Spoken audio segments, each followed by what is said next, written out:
السلام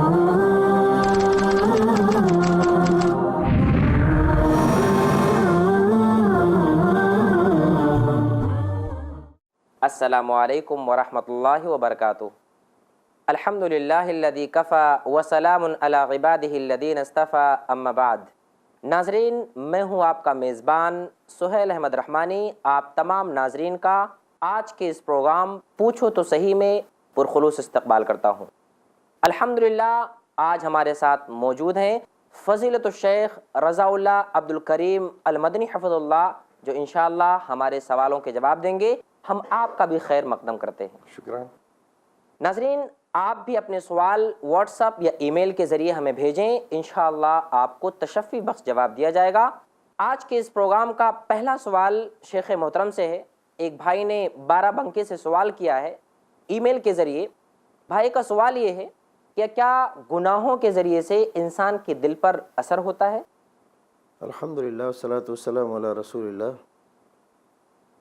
دل پر اثر ہی نہیں ہوتا، کبھی کبھی آدمی کا ایمان بھی چلا جاتا ہے۔ جس طرح کا گناہ ہوتا ہے اسی طرح کا اثر اس کے دل پر، دماغ پر، اعمال پر، آنکھوں پر، ہاتھوں پر اثر پڑتا ہے۔ اگر چھوٹا موٹا گناہ ہے تو اس کے اثرات اسی طرح سے کمزور ہوتے ہیں، اور بڑا گناہ ہوتا ہے تو اس کے اثرات اسی طرح قوی ہوتے ہیں۔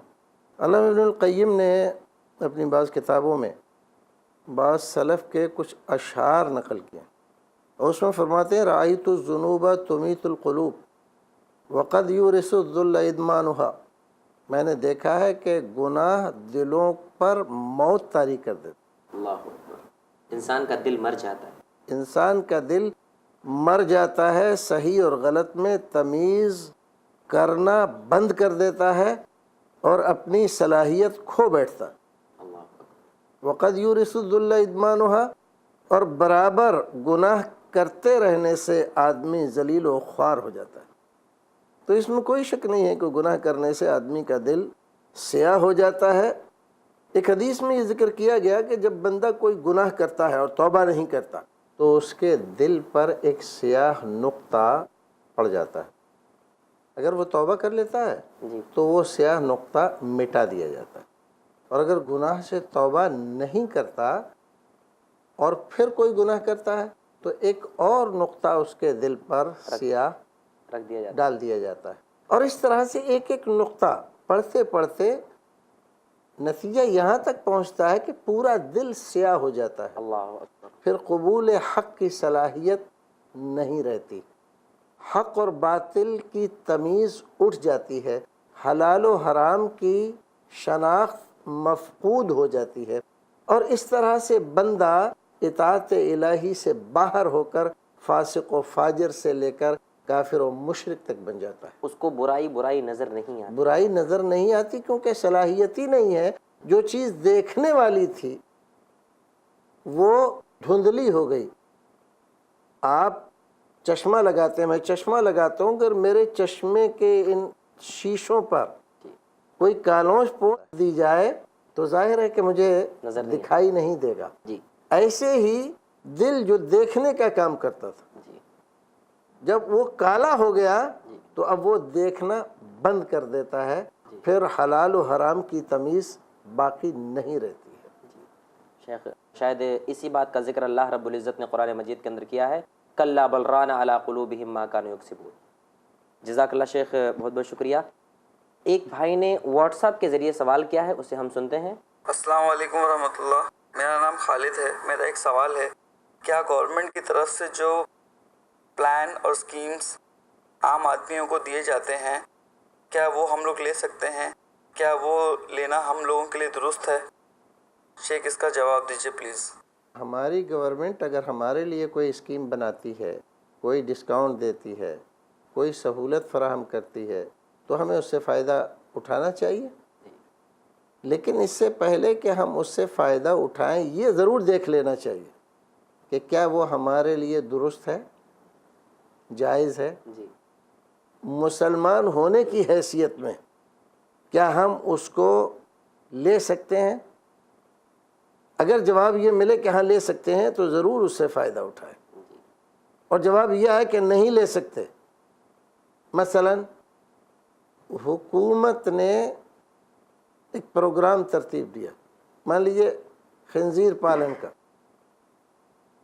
اور اس میں اتنا سبسڈی ہے اور اتنی سرکار کی طرف سے اس میں مدد کی جائے گی، بینکوں سے اتنا لون دیا جائے گا، اور اس حساب سے ان کو خریدا بیچا جائے گا۔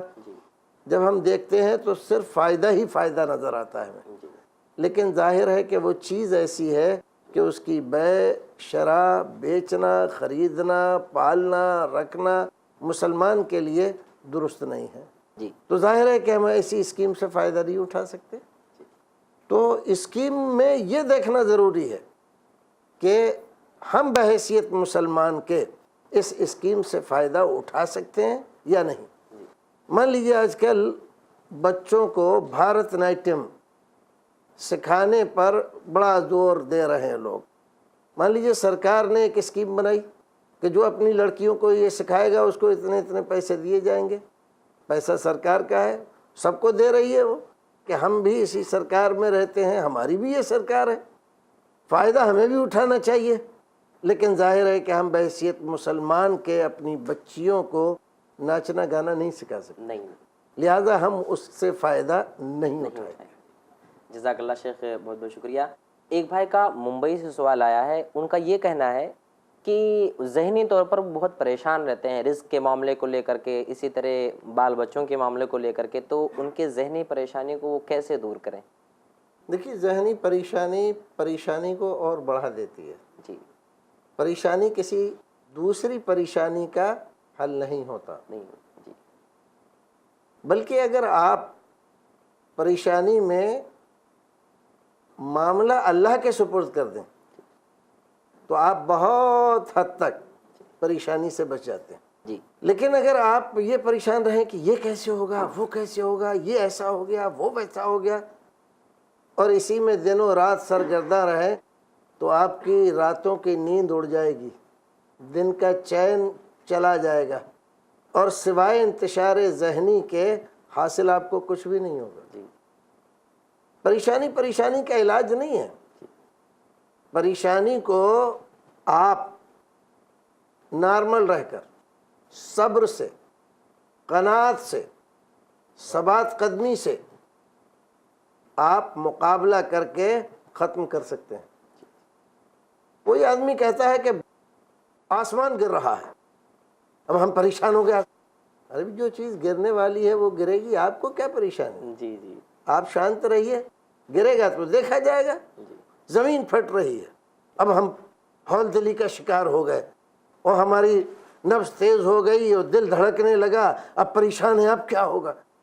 یا جو ہوگا وہ تو ہو کر ہی رہے گا، اس میں پریشان ہونے کی کیا بات ہے؟ جی پریشان مت ہوئیے۔ پریشان ہو کر آپ اپنی پریشانی کو بڑھا دیں گے، اس کو اللہ کے حوالے، وہی ہوگا جو اللہ چاہے گا۔ ہمیں اس میں پریشان ہونے کی کیا ضرورت ہے؟ جی آپ اپنی پریشانی پہ بہت حد تک قابو پا سکتے ہیں۔ تو پریشانی پہ قابو پانے کا جو راستہ ہے وہ آسان ہے، لیکن ہم اس کو اختیار نہیں کرتے۔ 3 چیزیں ہیں۔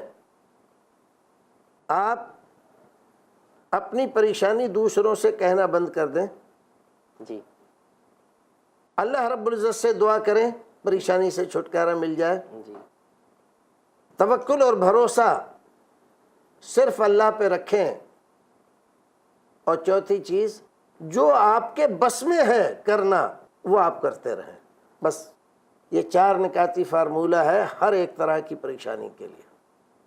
مصیبت کا ایک سے احوال کہنا، مصیبت سے ہے یہ مصیبت زیادہ، تو آپ ایک سے کہتے پھر رہیں، لوگ سنتے تو بڑی معصومیت سے ہیں، پھر بعد میں اڑاتے ہیں، آپ کو پتہ چلتا ہے کہ فلاں آدمی ایسا کہہ رہا تھا، تو آپ کا ٹینشن اور بڑھ جاتا ہے، اور ٹینشن کو بڑھاتے آپ چلے جائیں گے تو پھر آپ کا انجام بہت برا ہو سکتا ہے۔ اللہ رب العزت اس سے بچائے آپ کو۔ مت کہیے کسی سے شکایت، اپنے رب سے کہیے، وہ آپ کا ہمدرد ہے۔ سب سے بڑا وہ آپ کا خیر خواہ ہے، جی وہ رحیم ہے، کریم ہے، غفور ہے، ودود ہے، رزاق ہے، ستار ہے۔ وہ ایسا رب آپ کو ملا ہوا ہے، پھر آپ ادھر ادھر جا کے شکایتیں کیوں کر رہے ہیں؟ شکایتیں کر کس کی رہے ہیں؟ اللہ کی، کہ وہ ہے تو رحیم و کریم لیکن میری بری حالت ایسی ہو رہی ہے۔ جی یہ نہ کریں۔ تو یہ 4 چیزیں یاد رکھیں۔ اپنی پریشانی دوسروں سے نہ کہیں، جی اللہ رب العزت کے دربار میں رجوع ہوں، دعائیں کریں، بھروسہ و توکل اسی پر کریں، اور جو کرنے کے لائق ہے آپ کر سکتے ہیں، آپ کے بس میں ہے، وہ ضرور۔ جزاک اللہ شیخ۔ ناظرین، وقت ہوا ایک چھوٹے سے وقفے کا، وقفے کے بعد پھر ہم آپ کے سامنے ہوں گے۔ آپ کے بھی اگر کچھ سوالات ہیں تو واٹس ایپ یا ای میل کے ذریعے ہمیں بھیجیں، انشاءاللہ آپ کو تشفی وقت جواب دیا جائے گا۔ والسلام علیکم ورحمۃ اللہ وبرکاتہ۔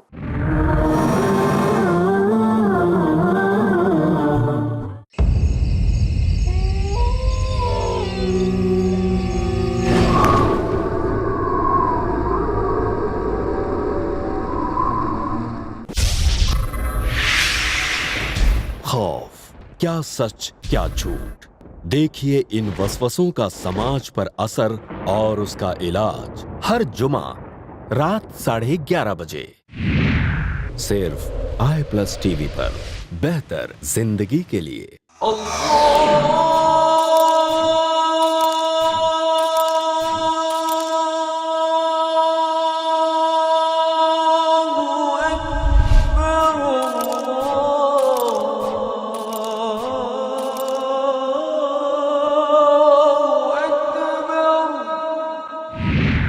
صرف i+ ٹی وی پر، بہتر زندگی کے لیے۔ تجارت کے اسلامی اصول، حلال کمائی کے اسلامی مشورے، جانیے شیخ عبد الحکیم مدنی سے ہر جمعہ دوپہر 3 بجے اور رات 8:30 بجے صرف i+ ٹی وی پر، بہتر زندگی کے لیے۔ اپنے DTH اور کیبل آپریٹر سے آج ہی سمپرک کریں۔ Free to year.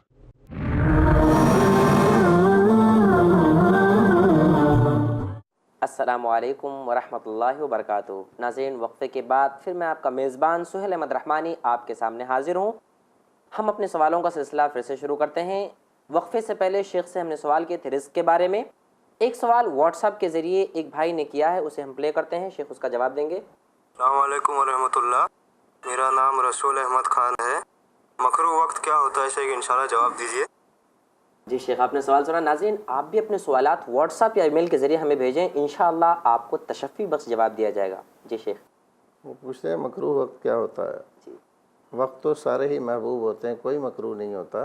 جی یہ الگ بات ہے کہ شریعت نے بعض اوقات میں مخصوص عبادتیں کرنے سے روک دیا ہے، اور اس کے لیے یہ کہا گیا کہ اس عبادت کے لیے یہ وقت مناسب نہیں ہے، یعنی مکروہ ہے۔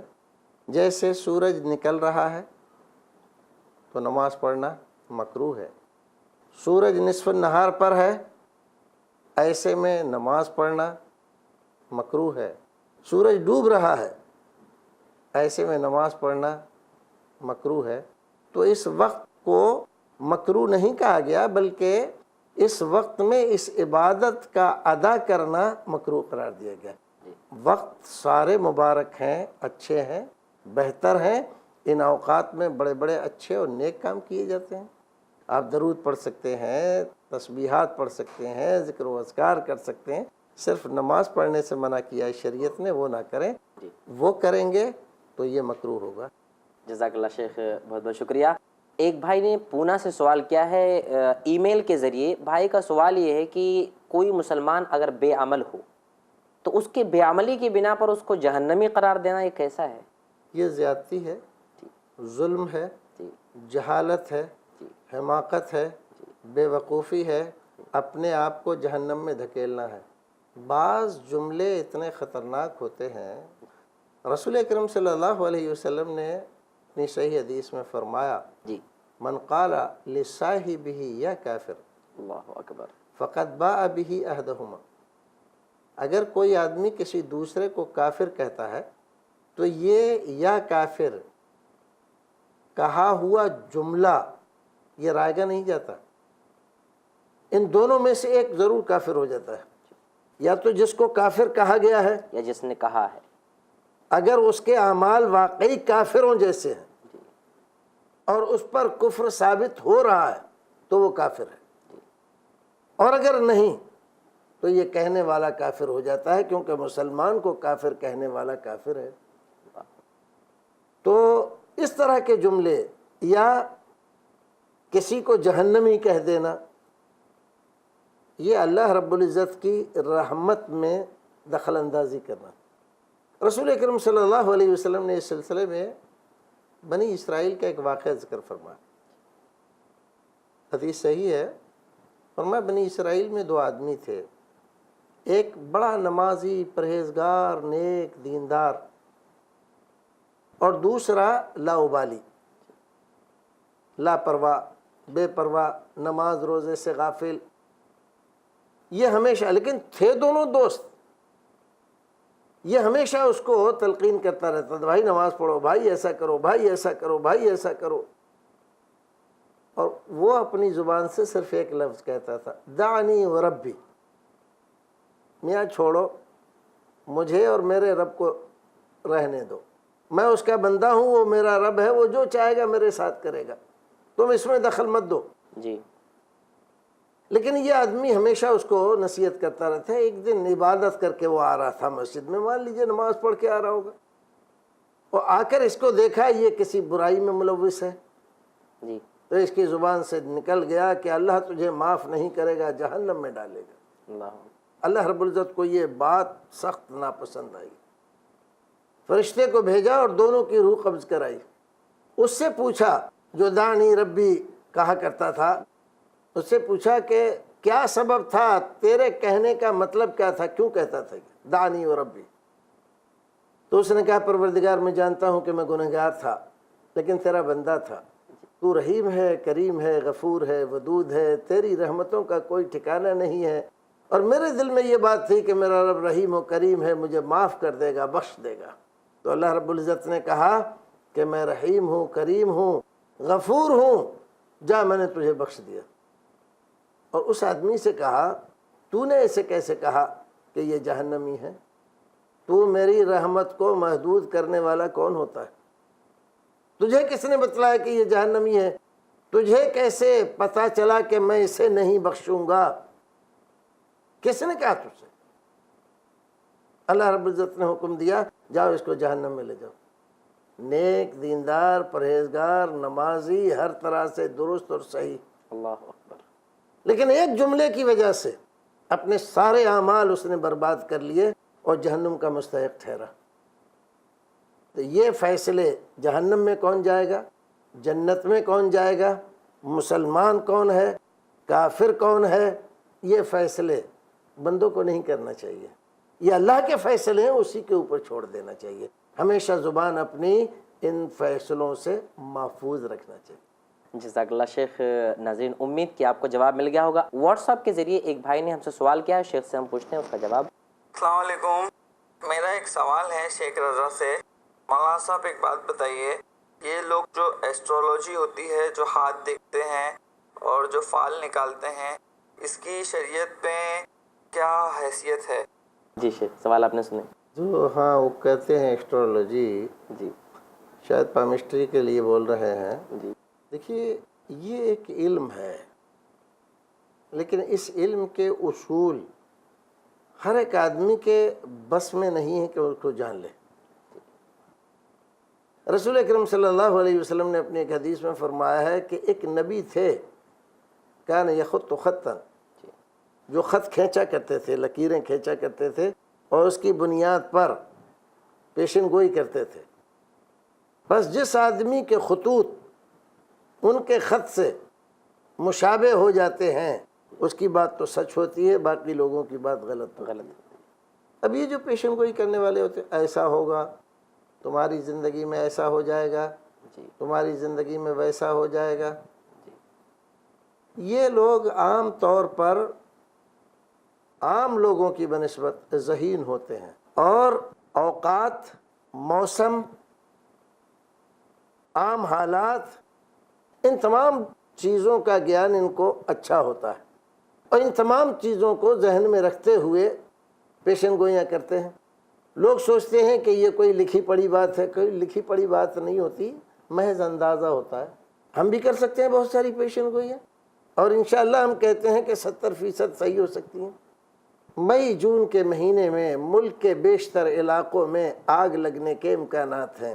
جی ظاہر ہے کہ آگ انہی مہینوں میں لگتی ہے کیونکہ گرمی بہت شدید ہوتی ہے، کھیتوں میں کھلیانوں میں گیہوں کی فصل کٹ کر لگی ہوئی ہوتی ہے، بعض کھیتوں میں گیہوں کھڑا رہتا ہے، ایک ذرا سی چنگاری بھی آگ لگنے کے لیے کافی ہوتی ہے، ہر چیز سوکھی ہوئی ہوتی ہے، بہت جلدی آگ پکڑ لیتی ہے۔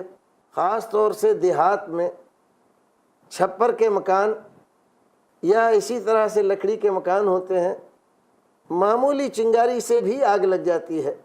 ظاہر ہے ہم پیشن گوئی یہ تو کریں گے کہ مئی جون کے مہینے میں ملک کے بیشتر علاقوں میں آگ لگنے کا امکان ہے، یہ کبھی نہیں کریں گے کہ دسمبر اور جنوری میں آگ لگنے کا امکان ہے، جی بلکہ کہیں گے دسمبر اور جنوری میں شدید سردی پڑنے کا امکان ہے۔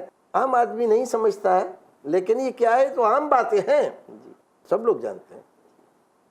دسمبر اور جنوری میں سردی نہیں پڑے گی تو کیا مئی جون میں پڑے گی؟ تو یہ اس طرح کی باتیں ہیں، تو ان پر یقین نہیں کرنا چاہیے، کیونکہ جو آدمی پیشن گوئی کر رہا ہے اسی کو پکڑ کے آپ پوچھیں اگلے گھنٹے میں آپ کے ساتھ کیا ہونے والا ہے، بتا سکتا ہے وہ؟ جی جی نہیں بتا سکتا۔ نہیں تو یہ سب ایسی ہی باتیں ہیں۔ بعض لوگ اپنی محنت کا کھاتے ہیں، جی بعض لوگ اپنے ہاتھ کی کمائی کا کھاتے ہیں، اور بعض لوگ اپنی عقل کا کھاتے ہیں۔ یہ لوگ اپنی عقل کا کھاتے ہیں۔ اگر کوئی کسی کاہن سے یا کسی ایسے شخص سے جو ہاتھوں کو دیکھ کر کے اس کی قسمتیں بتاتا ہے، تو اس کے پاس ایک مسلمان اگر جاتا ہے تو اس کے بارے میں اللہ کے نبی صلی اللہ علیہ وسلم نے کیا وعید میں فرمائی؟ شیخ اس کی رسول وضاحت اکرم کر دیں۔ فرماتے 40 دن کی نماز اس کی نکر ہو جاتی ہے، دعا قبول نہیں ہوتی اس کی، اللہ رب العزت اس سے سخت ناراض ہوتا ہے، اور اگر اس پہ یقین رکھتا ہے تو اس کو صرف بدعقیدگی نہیں، اس کا ایمان بھی جاتا رہتا ہے۔ بہت بہت شکریہ شیخ، آپ نے سوالوں کے جواب دیے۔ ناظرین سوال ہمارے پاس اور ہیں، لیکن وقت ہمیں اجازت نہیں دیتا کہ اس نشست کو مزید ہم آگے بڑھائیں۔ انشاءاللہ اگلی نشست میں ہم آپ کے ساتھ حاضر ہوں گے۔ ناظرین اپنے سوالات واٹس ایپ یا ای میل کے ذریعے ہم تک بھیجیں، انشاءاللہ آپ کے سوالوں کا تشفی بخش جواب دیا جائے گا۔ جب تک کہ ہم آپ سے رخصت چاہتے ہیں، والسلام علیکم ورحمۃ اللہ وبرکاتہ۔ عجبا عجبت لغفلة الإنسان قطع الحياة بعزة